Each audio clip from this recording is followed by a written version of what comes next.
Mengapa China bantu Trump dalam perundingan soal tarif di Swiss? Kalah atau menang?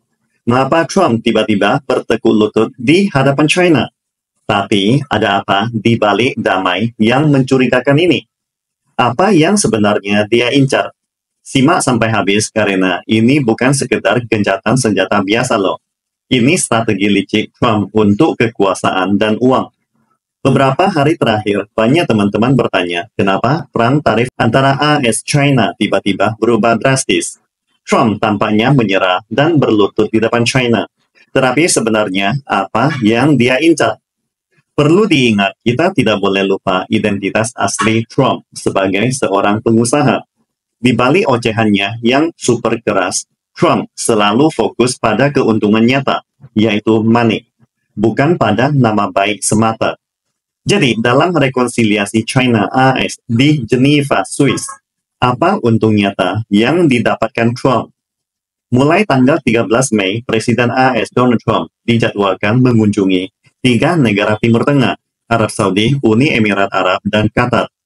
Washington Post menyebut ini sebagai lawatan internasional besar pertama dalam masa jabatan keduanya. Tapi yang paling mengejutkan, Trump tidak mengunjungi majikannya Israel. Padahal biasanya itu suatu keharusan atau prioritas. Kenapa? Karena pada tanggal 12 Mei, sehari sebelumnya, atas permohonan AS, China bersedia mengadakan pembicaraan 2 hari di Swiss dan langsung menghasilkan pernyataan bersama. Dunia sangat terkejut karena ini adalah pertemuan pertama, tapi langsung menghasilkan deklarasi bersama dengan hasil signifikan. Lebih mengejutkan lagi, Trump yang biasanya keras malah langsung melunak melakukan banyak kompromi dengan China. Hasil akhirnya setara. Hasil akhir setara artinya Trump harus bertekuk lutut dan China menang. Karena sebelumnya Trump dengan segala ancaman dan gertakan main paksa dan tidak adil. Sayangnya ancamannya berakhir dengan hasil akhir yang setara dan adil. Berarti Trump yang mundur lebih jauh. Tanpa keuntungan nyata, kedua pihak setuju mundur ke kondisi sebelum perang tarif dimulai pada tanggal 3 April lalu. Tarif 10% yang masih ada pun bersifat saling timbal balik. Jadi, apa untungnya bagi AS? Bahkan tarif dasar 10% AS tidak membuat China mengalah. China membalas dengan skema setara. Pertanyaannya, kenapa AS tiba-tiba melunak dan berbalik arah? Ada 3 alasan utama. Pertama, krisis fiskal. Utang negara AS yang sangat parah dan masalah ekonomi dalam negeri AS sudah mendekati titik ledak. Banyak pakar ekonomi dan politik China sangatlah jelas. Trump harus bisa atasi the Fed atau atasi China. Tapi the Fed jelas tidak bisa dikendalikan, apalagi China. Maka gencatan senjata 90 hari ini semacam napas darurat bagi Trump agar masalah tidak langsung meledak dengan lawan paling kuatnya ini. Sebaliknya, Trump mengubah lawatan ke Timur Tengah. Itu juga karena krisis fiskal yang tidak dapat ditunda lagi.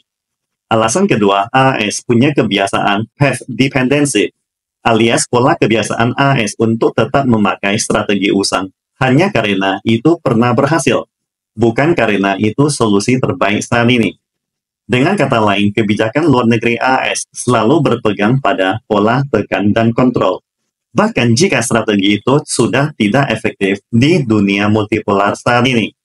Sebagai contohnya, saat perang tarif dengan China gagal, AS tidak pernah mau introspeksi, tetapi malah berpindah menekan dan membuli boneka sekutunya yang lunak tidak berani melawan seperti Uni Eropa dan Jepang, atau negara ASEAN lainnya. Maka setelah tidak mendapat keuntungan apa-apa di perundingan Swiss, AS mengemis gencatan senjata selama 90 hari dengan China. Supaya AS sekarang dapat berpindah memeras Uni Eropa dan Jepang. Uni Eropa terlihat lebih lunak dan longgar.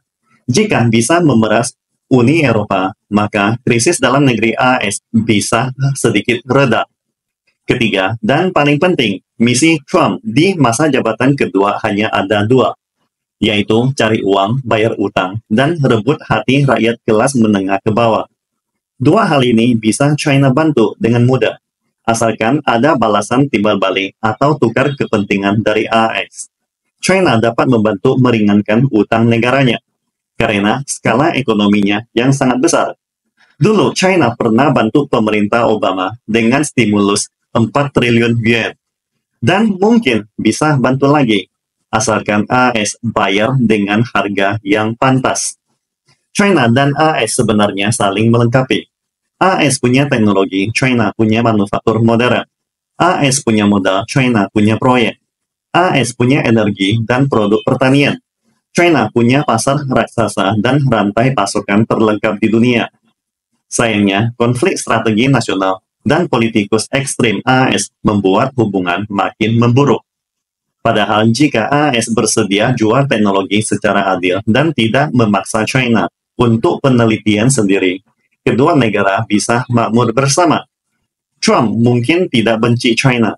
Dia lebih mirip seorang oportunis tanpa prinsip kebangsaan. Lawannya justru dari dalam negeri AS sendiri. Trump sangat mengutamakan kepentingan pribadi dan keuntungan ekonomi daripada idealisme nasional atau prinsip moral kenegaraan. Berikut adalah beberapa tips tentang Trump sebagai pebisnis. Trump berpikir seperti pedagang, bukan negarawan. Fokus utamanya adalah untung rugi, bukan benar salah. Baginya, negara adalah seperti perusahaannya sendiri. Kalau tidak menguntungkan, ya harus dikorbankan atau ditinggalkan.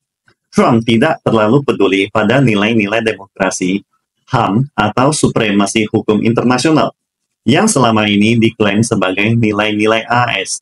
Memang kenyataannya sangatlah munafik, lain di mulut, lain di hati.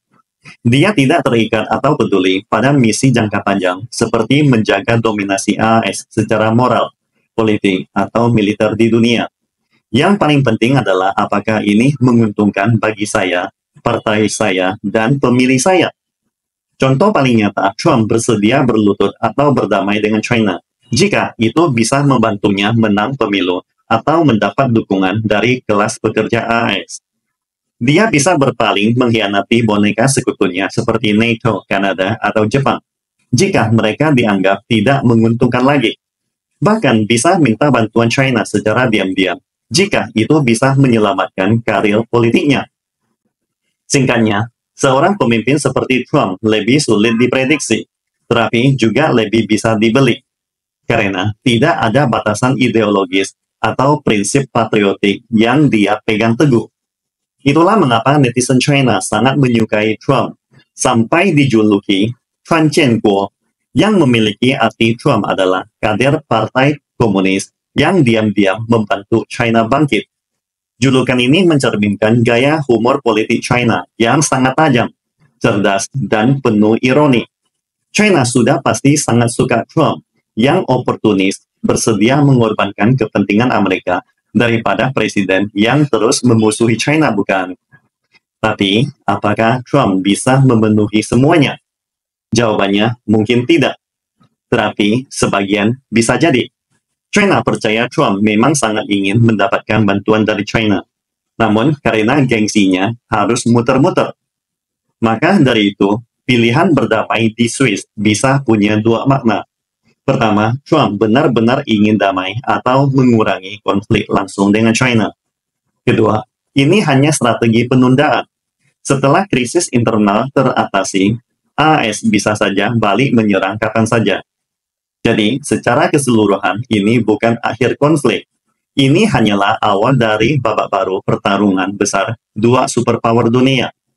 Karena setelah sekian ronde pertarungan membuktikan AS adalah negara dengan berbagai janji manis yang tidak bisa dipercayai. Dan China telah siap untuk bertarung kapan saja.